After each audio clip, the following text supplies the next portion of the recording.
Okay, so here's everything we're going to wind up using today for the oil change. It's a remarkably lot of stuff. I've got an oil drain pan, ramps to back the truck up onto my toolkit, some towels and some gloves, a funnel, a half-inch driver, crush washer for the oil drain, and 6 quarts of Castrol GTX 10W40. This is high mileage oil. Replacement oil filter, a 29mm socket. That's to get the oil drain off. I've got some power, my creeper, and some lights to work on under the truck. And most importantly, I've got my donkeys.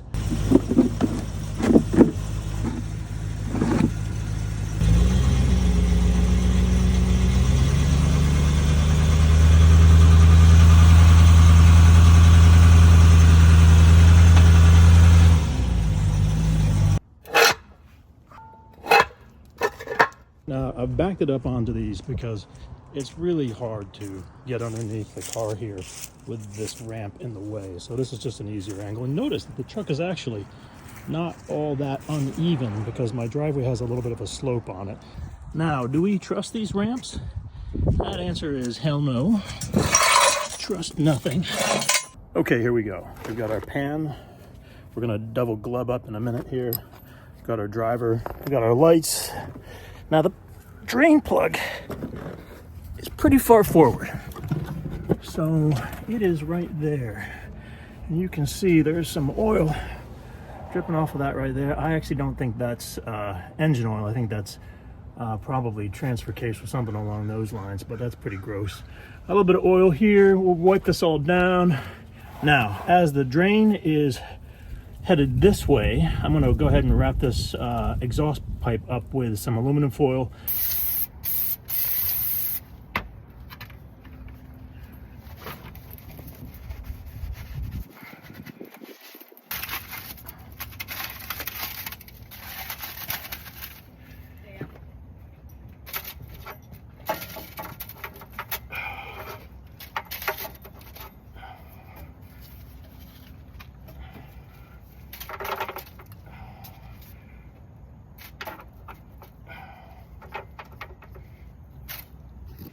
That 29mm socket is too close to the exhaust pipe, and this is, I think, a new arrangement here, this exhaust pipe, to get a ratchet on it. So we're going to go ahead and try with a wrench.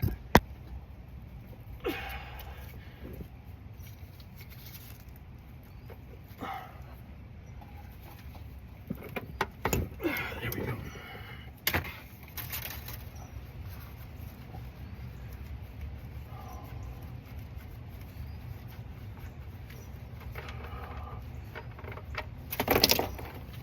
Good.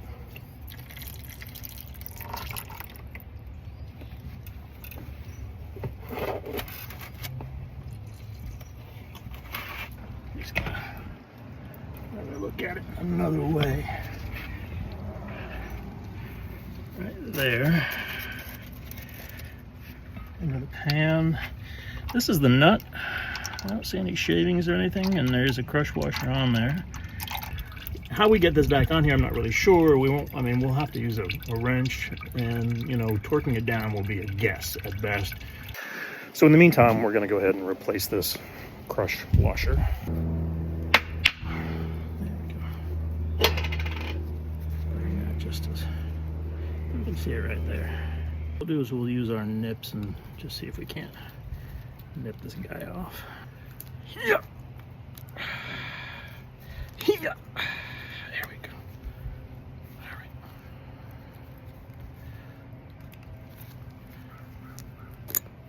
Ta-da! Goodbye. Hello, new washer. Okay, there we go.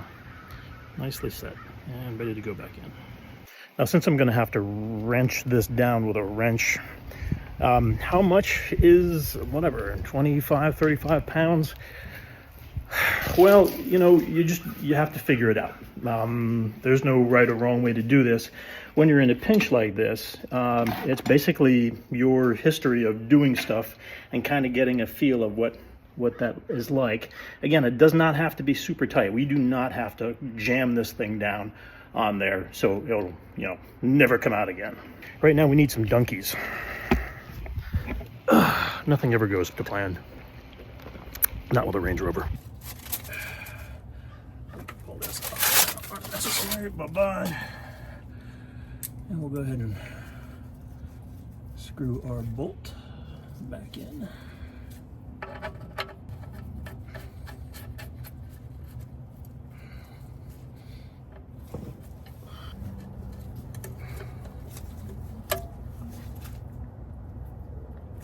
All right, that right there feels pretty good to me from a just an experience level of how much of a tightness you want to put on it. It doesn't have to be enormous, it just has to be tight. All right, so let's go get the oil filter. Okay, let's have a look at the oil before we do the oil filter. It's a little hard to see. Ignore the leaves that are floating in there. Honestly, this oil does not look all that bad to me. It looks dark, but it's a year old. Feels clean, just feels like old oil.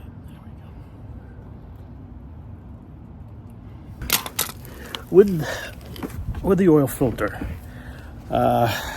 if you're lucky, it should come off by hand. And when you tighten it, you know, basically 90 degrees is all you need on it. You get it up snug and give it another 90 degrees and you can hand tighten it. That said, I do have an oil filter remover, actually for the Ducati, but this will be the first time I'm using it here on a car. I also have a thinner piece of cardboard that I put in there just so I could get underneath here. I don't want anything spilling on the driveway. What a mess. All right, there's our oil filter. We're gonna see if we can't get this guy off.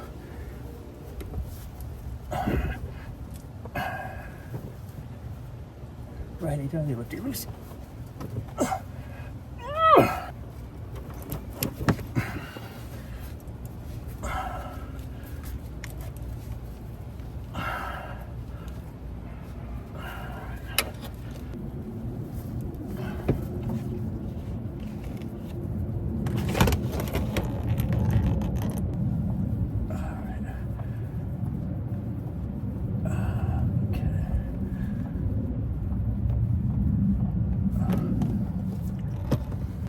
Now, I just noticed something. Let's have a look. What do you reckon that is? That looks like another drain. Not sure what, but I'm not going to mess with it today. But that's probably some type of drain to the oil filter, I think. Well, something new every day. All right, so here's our. It looks dirty now, but it was clean a moment ago. Here's our K&N filter. It does come with a wrench top if you needed to wrench it down. You really shouldn't have to. It should be able to be tightened by hand. We're going to pre-fill this a little bit. The thing is that if you pre-fill it too much, you know, you're kind of putting it up at an angle like this. It'll drip out here. So, you know, maybe a few ounces in here. You don't want to probably fill it more than about there. We're going to use our Castrol high mileage SA 10W40. Touch here. Doesn't have to be a lot. We'll just get a little bit of this oil that spilled out. We'll just rub that right around the edge of the filter, and we'll put this back on the car. So this guy is going right up here.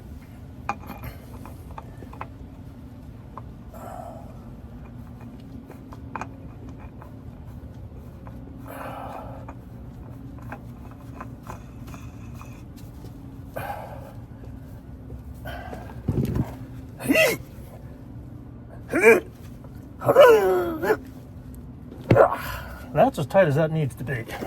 Who's this? Who's this? All right, now it's time to start putting in some oil. If you own one of these, you know that your oil fill has got an orange top to it. That just comes off here. Let's get everything out of the way. Set that aside someplace where you can't lose it.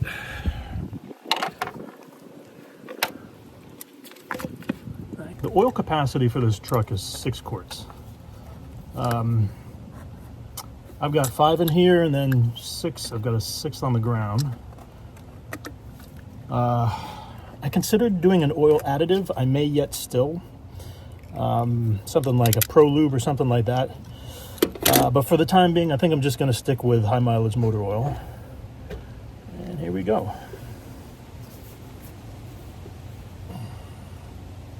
Look at that beautiful new oil. Isn't that gorgeous?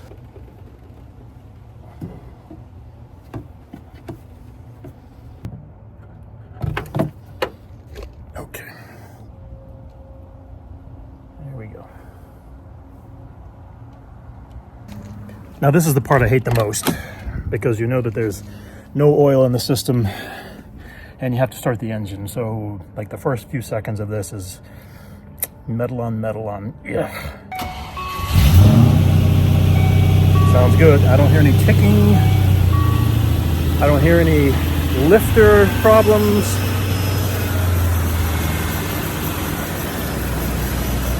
Idle's coming down nicely. Let's do a quick leak check.